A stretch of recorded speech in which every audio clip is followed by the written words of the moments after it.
Hola! I'm gonna make some Indian fry bread. But I've done a video on Indian fry bread before, and so this one is going to turn into a curve that's going to go into Buneulos. I don't know if you've ever heard about Buneulos, which is kind of like an Indian fry bread, but only it's a little bit more crispier. But I like mine a little soft. So, I mean, these little recipes that come up with the Native American cuisine and the Mexican cuisine are very similar to one another.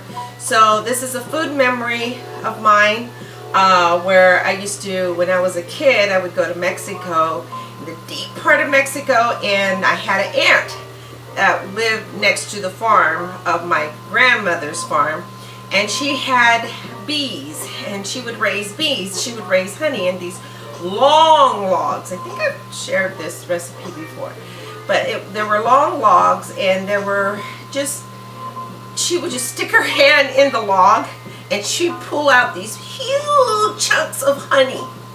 And so she'd make these flour tortillas.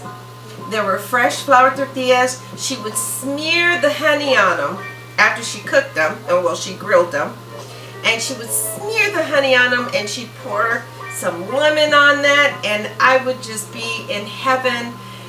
I just, you know, this is a food memory for me. So I'm going to make it a little bit different, like she would make flour tortillas, but I'm going to make some Indian fried bread buñuelos. Well, I think that'll be, you know, really good. So what I have is, I'm just going to make a small amount so I don't get crazy about making a whole bunch, because I'll eat them all.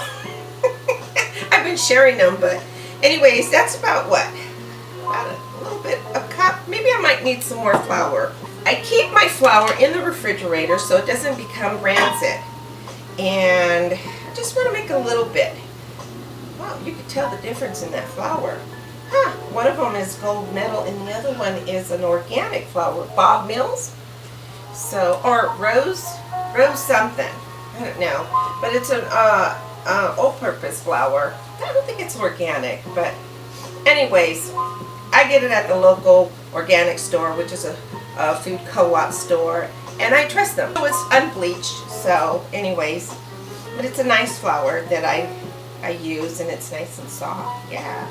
Okay, I'm going to add a little bit of salt. Make sure you keep one hand clean, and the other one can be dirty, so try to keep one hand clean. Just sometimes I forget. Anyways, okay, and so I'm just going to pour about, I don't know, that was probably about a cup of the flour, maybe a little over a cup, a heaping cup. And that was like, what, teaspoon?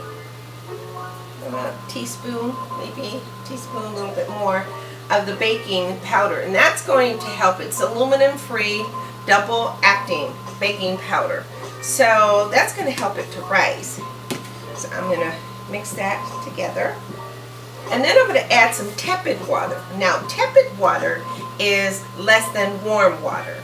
Warm water is when it's really warm, and tepid water is when it's less warm.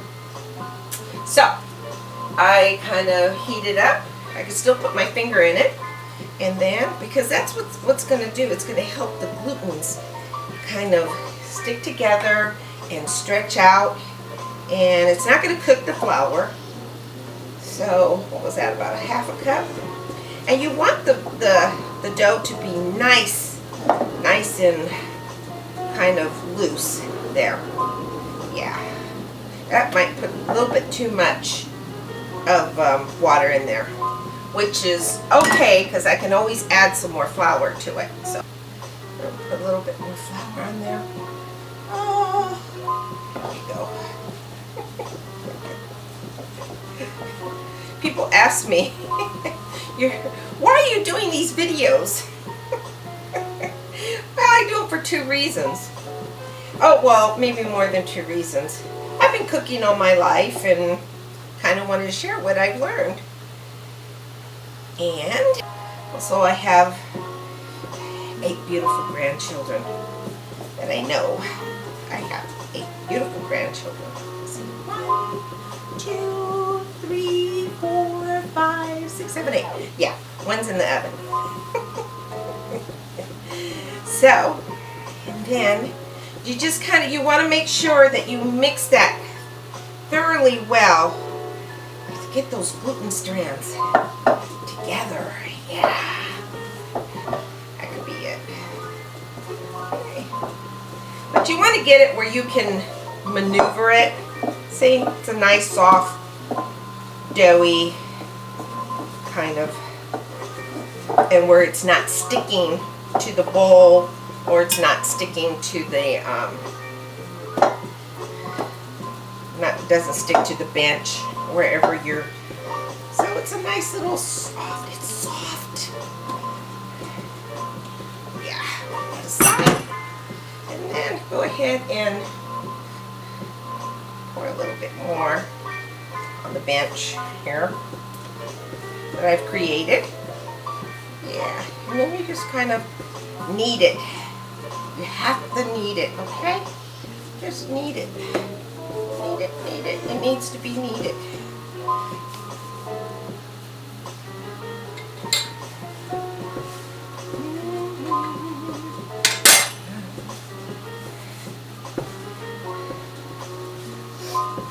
And I'm preheating my oil right now. Okay, so if you have one of these, this is really neat because you can scrape that little excess flour off the bench.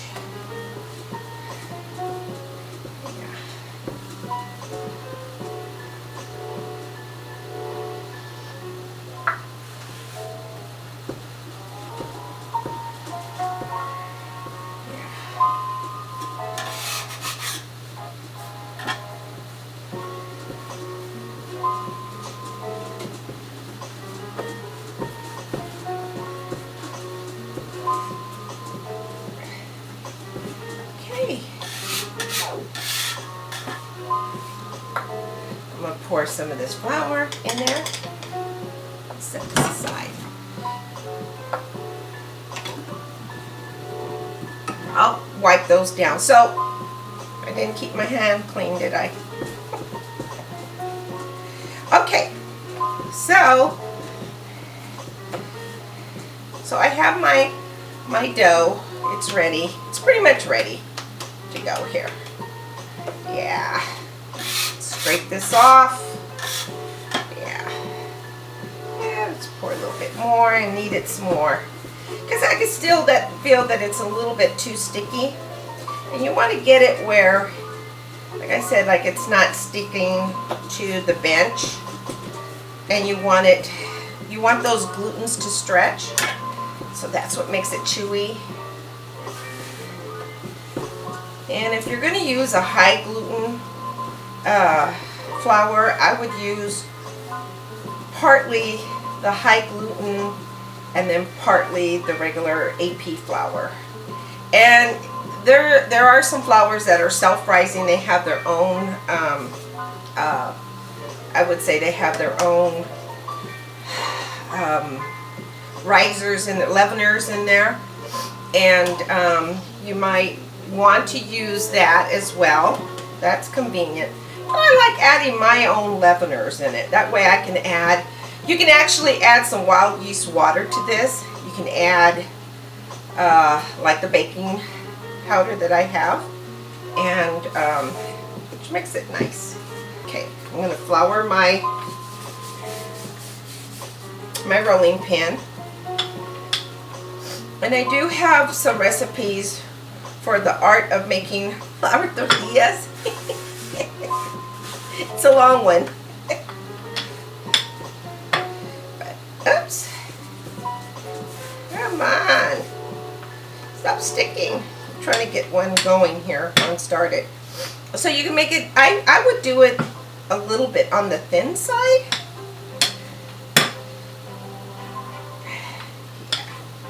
Oops, here we go. Let's do it on the thin side. And then kind of make it a little bit thinner. Oops. Make sure that it's even. You see that? That's not good. So you know what? I can redo this. It's got a little extra flour in it, so it's okay. And you actually allow it to rest. But I'm going to do these so quickly.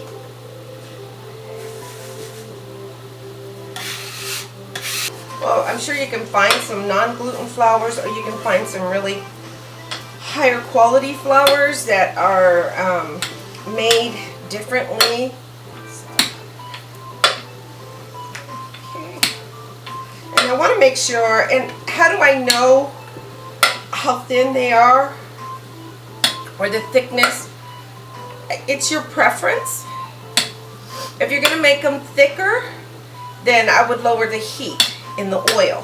If you're going to make them thinner, then you can raise the heat a little bit. And I could take the end of this. There's been some comments about, you know, native bread having a hole in the middle, and I'm sorry, the Indian fried bread, and there's a little hole in there. So I'm going to go ahead and I think that's to make sure that it evenly fries clear across the dough. And usually they're bigger. We're making these into buñuelos. And you might want to adjust the heat. I want to come back here, flip it gently, flip it over. So I have one from yesterday that I made. That's yesterday's batch. I'm not gonna, you can actually, if you do them a day before, and if you want to use them like for a catering, a special catering event, then I would, if you want to make them the day, I would make them the day of. But if you make them the day before, then make sure that you heat them. You just lightly heat them up and it'll soften them up. But they're not going to be as fresh as making them the day of. Just to forewarn you on that. So, I mean, these take some time and they take some effort. And make sure you include your costs of your labor in making them. If you're going to be using this for like a catered event of some sort, because your time is valuable and you're taking the time to making some quality foods. I'm just saying. I mean, this is a nice, quick dessert that goes really well with Mexican food. If you're going to use some Mexican food, or even if you're not going to use Mexican food, this goes really well. I mean, like if you just want a nice light dessert, then this is like an awesome dessert. I'm going to wash off my hands real quick.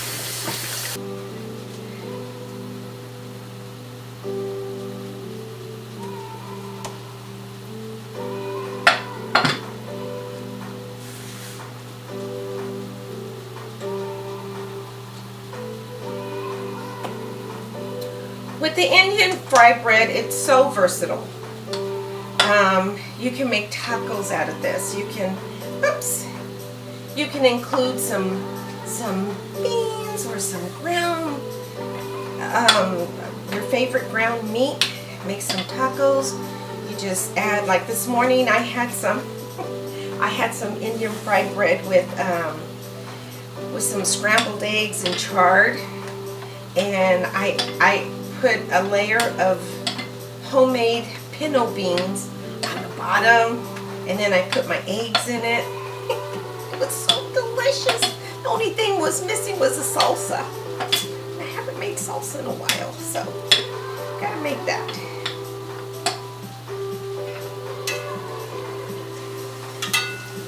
My mother always made salsa. She had salsa for every meal. Even if it wasn't Mexican food. So she had salsa. She always kept a batch of cactus and salsa.